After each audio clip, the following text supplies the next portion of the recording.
আসসালামু আলাইকুম। চলে আসলাম আগামীকালকের আবহাওয়ার আপডেট নিয়ে। আগামীকালকের আবহাওয়া কেমন থাকবে চলুন দেখি। প্রথমে চলে যাই উপগ্রহ চিত্রে, যে এখন বাংলাদেশে কেমন মেঘ দেখা যাচ্ছে।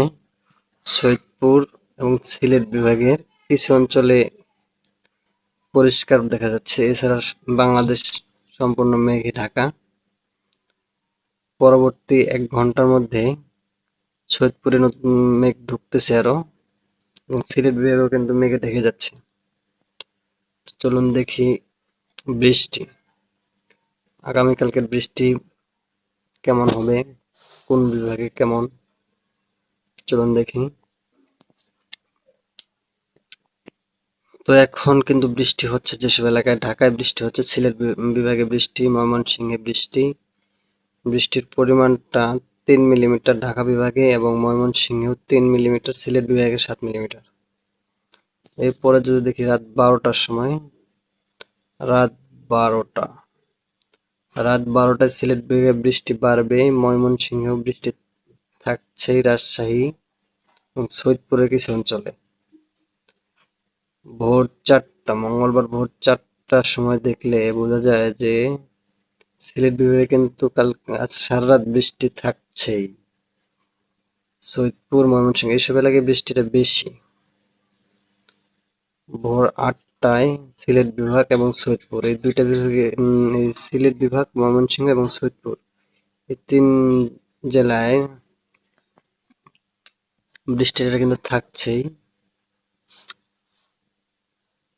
এরপরে চলে যায় দুপুর 12টা, মঙ্গলবার দুপুর 12টায় বৃষ্টি সিলেট বিভাগের। মোট কথায় আগামীকালকে ময়মনসিংহ, সিলেটে বৃষ্টি সারাদিনই কম বেশি থাকবে।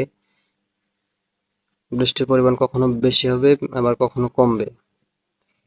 এরপরে দেখি বিকাল 4টার সময় ঢাকা বিভাগে কিছু বজ্র বৃষ্টি হওয়ার সম্ভাবনা রয়েছে। এছাড়া আগামীকালকে সারাদিন ময়মনসিংহ, সিলেট এই দুই বিভাগে সবচেয়ে বেশি বৃষ্টি দেখা যাচ্ছে। আগামীকালকের তাপমাত্রা যদি লক্ষ্য করি, আগামীকালকের সর্বনিম্ন তাপমাত্রা কত ডিগ্রি হতে পারে?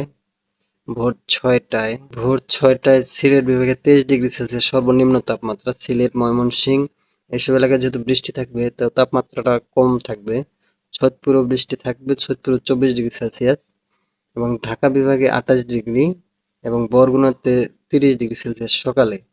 তো দুপুর 12টার সময় তাপমাত্রা, 12টা 1টার সময় যদি লক্ষ্য করি, বরগুনাতে 34 ডিগ্রি সেলসিয়াস, এবং কক্সবাজারে 31, চট্টগ্রামে 32 ডিগ্রি, ঢাকায় 34 ডিগ্রি সেলসিয়াস তাপমাত্রা।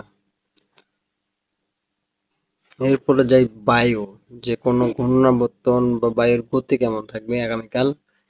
আগামীকাল বায়ু তেমন গতি দেখা যাচ্ছে না, ঘন্টায় 17 কিলোমিটার, 14 কিলোমিটার, 8 কিলোমিটার এরকম হতে পারে। চট্টগ্রামে সর্বোচ্চ গতি ঘন্টায় 25 কিলোমিটার দেখা যাচ্ছে বাতাসের গতি। সাগরে কোনো ঘূর্ণাবর্তন তৈরি হলো কিনা, কোনো ঘূর্ণিঝড়ের আশঙ্কা দেখা যাচ্ছে কিনা দেখি।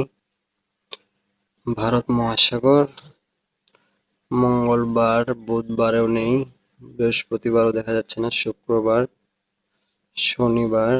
শনিবারেও নেই।